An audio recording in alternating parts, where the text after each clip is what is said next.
30 vient de passer, n'est-ce pas?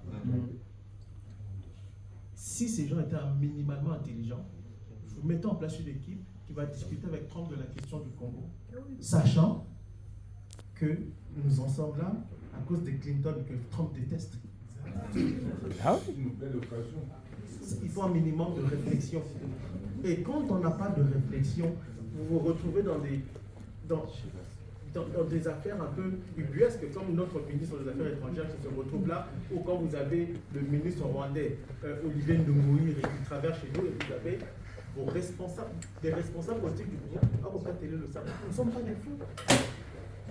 Et donc, mon frère, vous qui avez posé la question, ça me permet de rebondir sur votre question sur Mobutu. Comment Mobutu faisait? Mobutu avait le sens de l'État. Tout ce qui nous manque, c'est ça. C'est pas compliqué. Un minimum de sérieux au sommet de l'État et tout va changer. Ouais. Tout va changer. Le monde a tellement changé aujourd'hui. Oui. Regardez ce qui se passe en Afrique de l'Ouest avec ces jeunes-là. Traoré. Vous avez vu comment est-ce que les Nigériens là, ont chassé les Américains? Le général Tchani n'a même pas reçu le deuxième responsable de la diplomatie américaine. Tu discutes avec le Premier ministre, avec les officiers, c'est fini, vous avez fait montre d'arrogance à l'époque, on vous chasse. Les Américains ne peuvent rien faire justement parce que le monde a bougé. Nous sommes à l'ère de la multipolarité. Du coup, ils se positionnent en fonction de ça, tout en articulant sur le plan intérieur une stratégie qui leur permette d'atteindre une certaine autonomie de souveraineté. Ça nous manque. Pour avoir ça, ça demande un minimum de réflexion. Moi, j'ai toujours pensé que vu les problèmes auxquels nous sommes confrontés, il faut au Congo qu'on ait au sein de notre ministère des Affaires étrangères une équipe chargée spécialement de la région des Grands Lacs. Un département chargé de gérer toutes les questions stratégiques relatives à la région des Grands Lacs et qui va donner des conseils, des orientations à la ministre des Affaires étrangères, y compris les services de sécurité.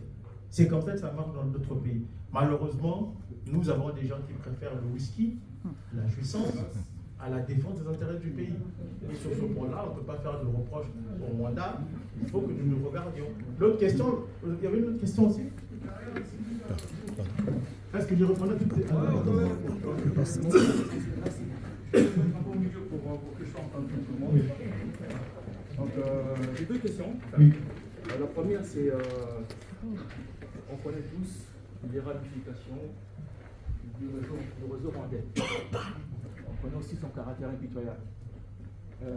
Rassurez-moi, M. Mbeko, sans entrer dans les détails, sans dévoiler tous les dispositifs, rassurez-nous, vous êtes au moins protégés. Il ne faut pas s'aventurer, c'est le conseil. Non, sans entrer dans les détails, rassurez-nous tout simplement, très bien. On essaie de s'organiser toujours. Très bien, ça nous rassure. Alors, deuxième question, c'est pas vraiment une question, c'est plutôt une observation. Parce que M. Maïzo vous a posé une très belle question. Est-ce que le réseau rwandais s'exerce aussi, sévit aussi au Congo? Oui. D'accord. C'est fini? Non, pas encore. Et vous avez répondu fort à propos qu'effectivement le réseau rwandais du Congo, et surtout il se sert de ce prétexte que vous avez qualifié de farfelu, et je suis entièrement d'accord avec vous, ce prétexte farfelu de la présence de FDLR. Très bien. Mais je voudrais seulement ajouter une toute petite chose avec votre permission et montrer comment Kagame nous a piégés.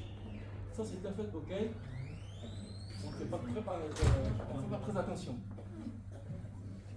À un moment, je sais que tout le monde se souvient ici, tout le monde a bien compris, à un moment dans les négociations, je vais te voir, à un moment dans les négociations, Kagame avait exigé que la RDC reconnaisse la présence de FDLR sur son sol. Il n'a pas obtenu. Mais comme ils sont rusés, et que nous sommes naïfs, comme l'a souligné mon ami tout à l'heure, et ils nous ont contournés. Ils ont demandé à ce que. Ils ont exigé à ce que la RDC accepte de combattre le FDLR. Et ça, nous l'avons fait, nous l'avons accepté. Ça, tout le monde le sait. À un moment, le gouvernement congolais a accepté, ça c'était après le 3e ou le 4e sommet du Rwanda, le gouvernement congolais a accepté finalement de combattre le FDLR. Ça, c'était la condition pour que le Rwanda puisse se retirer. Nous sommes bien d'accord. Alors là où il y a le piège, c'est que le Rwanda n'avait aucune base juridique de se retrouver au Congo. Alors il lui fallait absolument trouver cette base.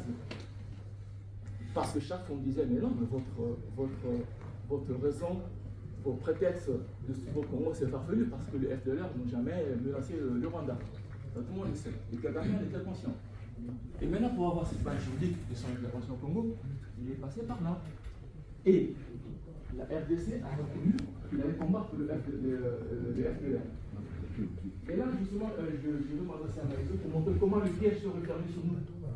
Maïso, bon, je ne vais pas trop parler de droit, tout ça, bon, là, c'est du droit international. Il y a une notion de droit international qu'on appelle l'estopège. Voilà. Et l'estopège,